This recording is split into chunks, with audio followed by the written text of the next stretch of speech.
So for myself, what I try to do mostly during Ramadan and beyond Ramadan is, in addition to the acts of worship that I do, prayer, of course we fast, and then prayers and charity and other things, I try to understand, to get into the deeper level of understanding the rationale and the philosophy behind those acts of worship. That if I'm giving charity, what is the philosophy behind charity? Where are we encouraged to give charity? Why should I give charity? What does it do to me? What benefits does it offer to me? In terms of, the blessings, the barakah that I will get in my life, and in terms of, moral and spiritual upliftment and many other things. So I start to invest a lot of time into understanding that why do I even pray? Why pray 5 times? If I'm praying, what do I say in that prayer? When you're praying and you know the meaning and the reason for every single word you're saying in that prayer, the prayer becomes different. You don't feel it doesn't feel you don't feel the burden anymore as a burden you just want to get rid of, but a connection, an opportunity to get connected to a superior power.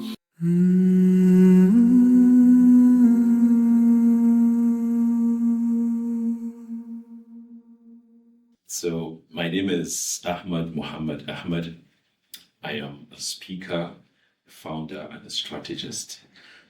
In terms of what I do professionally and personally, I work with Stradia Africa as a founder and a partner also. So every day of my life, especially weekdays, you'll see me either facilitating executive masterclasses with business leaders and political leaders also sometimes, or working with the team to brainstorm strategies that help organizations grow or provide solutions to social issues. And if I'm not doing that, of course, I might be reading or brainstorming with the team also. So that's what I do professionally. Personally, I'm a son of a remarkable mother, a husband, and the father of some amazing kids. A good life for me through the Islamic lens. First of all, just to manage expectations, let me define the stage I am currently, my stage of life currently. I think I am in my midlife ages. I pray to live long. I think I've come halfway or very close to halfway through there. I am a father, I'm a son, I'm a father, a husband. I run a few businesses. I work with people, both people in my age group and people significantly older than me. I find myself many times in rooms where I am the youngest person in the room. So that's the stage of life I am currently in. So in terms of a good life currently, what I am seeking, or the life I am seeking currently, or the life that I define as a good life currently, is a life where there is sync and alignment between what I do now and where I expect myself to be in the hereafter. So to better explain this, I think I would share a verse from the Holy Quran, which has been one of my favorite verses. It's from the 77th chapter, I think, Surah Al-Qasas, where God says, وَابْتَغِ فِيمَا آتَاكَ الدَّارَ الْآخِرَةَ وَلَا تَنْسَ نَصِيبَكَ مِنَ الدُّنْيَا وَأَحْسِنْ كَمَا أَحْسَنَ اللَّهُ إِلَيْكَ, up to the end of the verse.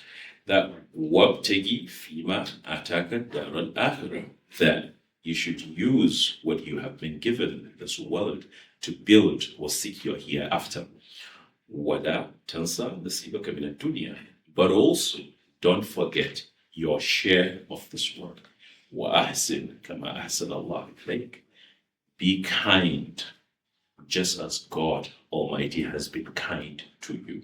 So, what this verse essentially does to me, technically, is it serves as a reminder that there's so much connection between the life that we live here and the life that we want to live in the hereafter, or the reward that we want to get in the hereafter, or the place where we want to get to in the hereafter, which is paradise. And we can use our life here to manifest, to actualize that life in the hereafter, to get to paradise. So essentially, for me, a good life is a life where there is connection between the things that I do every day and where I see myself in the end, because it's not just about this life, it's also about the end. Our understanding of life generally, especially things around success, purpose, and others, it changes from time to time. At different points in our life, we tend to lay emphasis on some things. So very early in life, so using my life as an example, I've always wanted to be successful in life. And that's because perhaps I have an unfair advantage. And by unfair advantage, I mean I could see success around me. So within family, within extended family, within people in my family cycle and people around. And I think that is an unfair advantage to some extent. And why I say that is an unfair advantage, because not everybody gets to be raised in a similar environment. Others are raised in environments where the standard is very, very low. So as such, they don't aspire to be so much or to achieve so much. So I was raised in a different environment. So even very early in my life, I had an idea of what success is. But then what I wanted was, or what I rather saw as success, was affluence, having abundance of wealth, especially wealth and riches. So I grew up wanting to be very, very rich. Of course, I didn't come from so much richness, or so much wealth, come from middle class Nigerian family. Two things that I think people are overlooking or not taking seriously are one, or rather, just one, what they consume. What they consume. So consumption in terms of food, where you allow into your body, and how much you feed, how much there's a prophetic tradition that encourages us not to get too full. And there's a Japanese tradition also that emphasizes on getting at least once you get to 80% full, you stop consuming food, because the chances of becoming very lazy and so many other things is very, very high. When you eat at 100%, when you become very full all the time, so you become very lazy and being unable to do things. So people often overlook this things, what they allow into their body in terms of food. So not just the choice of food, but how much food you eat, how many times you eat in a day, and also the choice of food, what food you allow into your body. And then secondly, also in terms of consumption, the ideas that you allow into yourself. What reels do you watch? What videos do you watch? What interviews do you watch? What do you allow into your brain? What you allow into your system? Because that shapes a lot about that shapes in so many ways how you think and how you act. And we often overlook these things because it is just food or it is just one random video, but they change you in so many ways. There's a saying in Swahili that I learned recently, my trip to Kenya, and it goes this way: pole pole, indio mwendo, haraka haraka, haina baraka. So pole pole in Swahili means slow, slow, or slowly, slowly. So pole pole, indio mwendo. Slow, slow is the best way to go. Haraka, haraka, haina baraka. That is fast, fast has no blessing or offers very less blessings. Yeah, that's the best way to go. So it's a saying, it's a very popular saying in East Africa and in Swahili. So essentially what I'm getting at is when Ramadan comes, we want to do so much because yes, it's a golden period. We want to maximize our good deeds. But even as religion encourages us that the best acts of worship, so the best things, the best habits are those that are sustained over a long period of time. So essentially, every time, almost after every Ramadan, first week, second week, in fact, some 1 day or 2 days, 24, less than 24 hours after Ramadan, once the moon of Shawwal is sighted, people begin to trail because they have pushed themselves too much into something that is almost not sustainable for them, and they begin to trail. And then the cycle continues until next Ramadan, first of Ramadan, and then they come back. It becomes very, very easy. But what if during Ramadan, instead of focusing on how do I maximize, yes, it's good to maximize to try to aspire to maximize your rewards, but look at it from a different perspective. What is it that I can start now that I can be able to sustain even beyond Ramadan? Because the Lord, the God Almighty that you're worshiping in that Ramadan is still the same God you're worshiping beyond Ramadan and after Ramadan. He doesn't cease to exist after Ramadan, and these good deeds don't cease to be rewarded beyond Ramadan. No, if you do them, you'll still get your rewards. So, how do we look at things we could do and we could sustain doing them even beyond Ramadan? So, for myself, what I try to do mostly during Ramadan and beyond Ramadan is, in addition to the acts of worship that I do, prayer, of course we fast and then prayers and charity and other things, I try to understand, to get into the deeper level of understanding the rationale and the philosophy behind those acts of worship. That if I'm given charity, what is the philosophy behind charity? Where are we encouraged to give charity? Why should I give charity? What does it do to me? What benefits does it offer to me? In terms of, the blessings, the barakah that I will get in my life, and in terms of, moral and spiritual upliftment and many other things. So I start to invest a lot of time into understanding that why do I even pray? Why pray 5 times? If I'm praying, what do I say in that prayer? When you're praying and you know the meaning and the reason for every single word you're saying in that prayer, the prayer becomes different. You don't feel, it doesn't feel, you don't feel the burden anymore as a burden you just want to get rid of, but a connection, an opportunity to get connected to a superior power. I recently went deeper into understanding the meaning of the last few verses of Surah Al-Kahf, which is a very interesting surah, chapter in the Holy Quran, like all other chapters of the Holy Quran.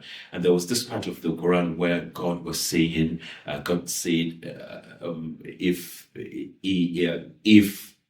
the water of the sea or of the ocean would become ink that would be used to write the words of the Lord, that the rivers, the waters, so think of the Atlantic Ocean, would dry up even if another is going to be brought in equal amount, and that the words of your Lord are not going to finish.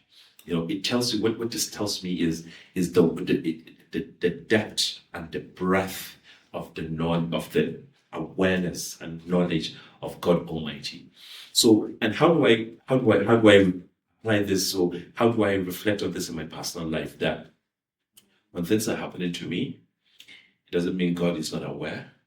It doesn't mean it's out of plan. It's still within His plan, because He knows so much and He's the best of planners. So I can sit back, relax, and just be calm, knowing that God is in control. So if we use Ramadan as a period to get to understand these things, not just to recite the Quran. Yes, we want to complete the recitation of the Quran. Everybody wants to complete the recitation of the Quran a number of times. Some once, others twice, 3 times, 4 times, as many times as possible. But then are we also reflecting on what we are actually reading? Because that is where the real value comes from, knowing the meanings of these things so that we personalize them and we apply them. We compare Our lives are necessary. There is unnecessary comparison. I'm comparing my life to the next person, to the person down the street, to the person I walk with, or to the person I do business with, not knowing that we are on different journeys. We shouldn't be driven by what other people are doing or what other people are achieving, but rather by what our purpose is in this life. And different people could have different purposes. Yes, of course, we have that general or universal purpose to serve God here and to attain Jannah, to get Jannah as the ultimate reward. But how we do that differs. Some people can achieve that through medicine. They're medical doctors and they're using it to get close to God. Others are doing that in oil and gas. Others are doing that in real estate. Others are doing that in other things. Others are doing that in photography. Others are doing that in film and many other things. So your purpose might differ from my purpose, but then we have that ultimate goal we want to achieve. So I think unnecessary comparison is pressuring us into trailing significantly from our purpose, or not even having a purpose in the first place to begin with. That's true, honestly. Thank you for that. So, how do you personally balance structure and its discipline with mercy and ease towards yourself? How do you personally balance structure that is discipline with mercy and ease towards yourself? Balancing discipline and structure with mercy. How I do that essentially is simple. I believe I'm still a work in progress. I beat myself up sometimes for trading, which as it should be, but I try as much as possible not to do that too much and often. And I try as much as possible not to say negative things to myself, like I'm a loser, I'm a trouble person, and other things. I try as much as possible not to do that, because the words we tell ourselves manifest over time. We become those things. So as a human, I know I'm deeply flawed. I make mistakes. I drill from time to time. When I find myself draining, I try to remind myself of the reason why I started in the first place. So of course, I accept that I have drilled. I have drilled in a way, but I try as much as possible not to beat myself too much to the extent that I see myself as a loser, or try to speak some negative things to myself.